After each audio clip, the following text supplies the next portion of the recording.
2025 সালে গুগলের সবচেয়ে চর্চিত বিষয় বা আলোচনা বা সার্চিংয়ের বিষয় ছিল রতন টাটা।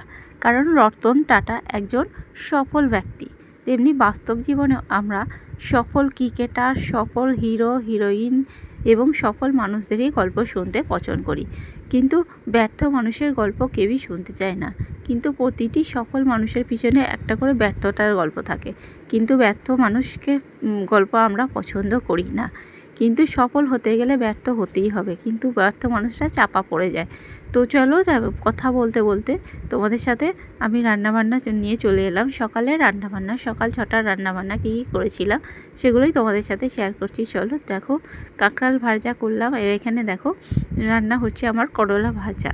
তো দেখো সকাল 6টার সময় বিশেষ কিছু রান্নাবান্না হয়নি, যেগুলো হয়েছিল সেগুলোই তোমাদের সাথে আমি শেয়ার করছি। 6টার রান্নাবান্না, 5টার সময় ঘুম থেকে উঠে ডেলি রান্নাবান্না করি, টিফিন বক্স প্যাকিং তোমাদের সাথে শেয়ার করছি। সকালে টিফিন বক্স দেখো, এখানে ভেন্ডি আলু পোস্তর তরকারি হয়ে গেছে, এখানে করলা ভাজা, কাঁকরোল ভাজা, ডিম সিদ্ধ করেছি, সেই সাথে করে নিয়েছি দেখো এখানে ভাত।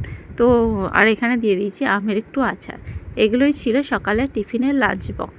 সেই সাথে কালকে দুপুরবেলা কী কী রান্না হয়েছিল সেগুলো তোমাদের সাথে শেয়ার করি। চলো এখানে দেখো মাছের ঝাল হয়েছে, রুই মাছের ঝাল হয়েছে, সেই সাথে হয়েছিল পটল আলুর তরকারি, আর এখানে হয়েছে দেখো বিমলির ডাল। বিমলির ডাল সাথে কিন্তু আলু ভাজাও খেতে ভালো লাগে। তো বিমলির ডাল হয়েছিল, সাথে হয়েছিল আলু ভাজা।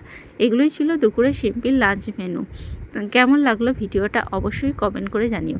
যদি ভালো লেগে থাকে তবে অবশ্যই লাইক, কমেন্ট, শেয়ার ও সাবস্ক্রাইব করে পাতে থেকো বন্ধুরা। দেখো আমি ভাত বেড়ে নিয়েছি, বিমলির ডাল, আলু ভাজার তরকারি আর মাছের ঝাল।